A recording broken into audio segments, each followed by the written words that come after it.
Ehi, dico a te, vuoi un apparecchio acustico a costo zero? Acustica Friulana, via Visinale 16, Muzzana del Turniano, Udine. Telefono 334 27 67 731. Test dell'udito direttamente a domicilio, semplice e veloce. Pagamenti su misura.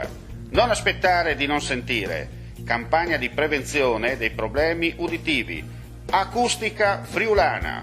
Test dell'udito direttamente a domicilio, semplice e veloce. Un'occasione da non perdere.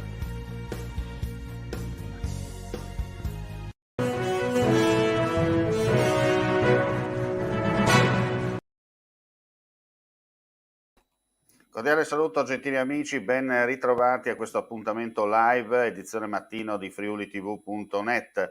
Apriamo subito con gli aggiornamenti di cronaca in Friuli Venezia Giulia. Partiamo da un incendio che si è sviluppato a Trieste, dove il comando provinciale dei Vigili del Fuoco sono intervenuti nella notte intorno alle 3 in via Capodistria, angolo via Pirano, in un salone di un parrucchiere per un principio di incendio di un macchinario situato all'interno.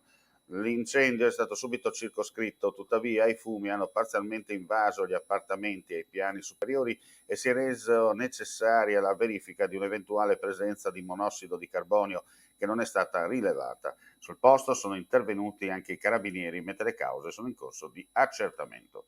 E adesso ci trasferiamo nel Veneto, nel vicino Veneto, in provincia di Treviso per la precisione, dove è in corso l'opera dei Vigili del Fuoco, perché 6 squadre sono al lavoro dalle 20 di ieri sera per l'incendio in un'azienda che lavora il legno a Caerano San Marco, in provincia di Treviso. Le squadre sono giunte appunto dal capoluogo della Marca, Castelfranco Veneto e Montebelluna, e hanno lavorato tutta la notte per spegnere le fiamme e mettere in sicurezza la struttura. Ingenti danni, come potete vedere dalle immagini che gentilmente ci sono state inviate proprio dai Vigili del Fuoco. Sul posto anche l'ARPA Veneto per i rilievi per quanto riguarda insomma la situazione dei fumi, e non al momento, come detto, la situazione è sotto controllo, però chiaramente il fabbricato è andato completamente distrutto dalle fiamme. E ora cambiamo argomento e torniamo sull'incidente stradale accaduto nella giornata di ieri nella zona di Iplis di Premariaco, perché si trova ricoverato in gravi condizioni a Udine il motociclista di 32 anni, originario delle valli del Natisone, coinvolto nell'incidente accaduto, come detto, nel primo pomeriggio all'altezza dell'incrocio della ex provinciale nei pressi di Iplis, mentre stanno migliorando le condizioni del ciclista coinvolto anche lui nella carambola, 72 anni, residente nella zona, anche se le diverse contusioni riportate lo tratterranno in ospedale per una lunga degenza. Ed ora chiudiamo con una notizia di cultura. Si può raccontare la storia in una città attraverso i francobolli e documenti postali? Sì, se la città è fiume è ancora più coinvolgente, perché come scriveva lo storico dell'arte Federico Zeri, la carta valore rappresenta il mezzo figurativo più stringato e concentrato di propaganda, quasi un manifesto murale ridotto ai minimi termini, dal quale il substrato sociale e politico si rivela con estrema chiarezza e pregnanza.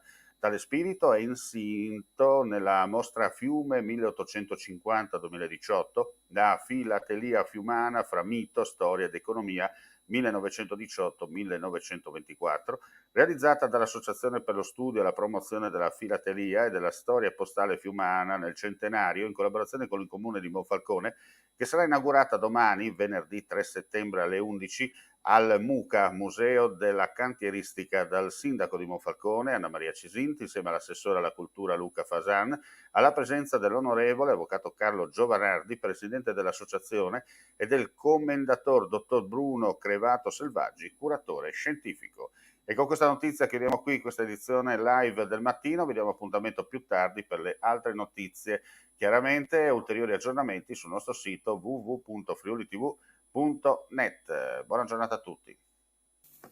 Vuoi assaggiare una birra dove al suo interno scopri la specialità tipica friulana? Lumi Beer, il prodotto ricavato in 20 ettari di terreno coltivato orzodistico, biodiversità, performance ambientale.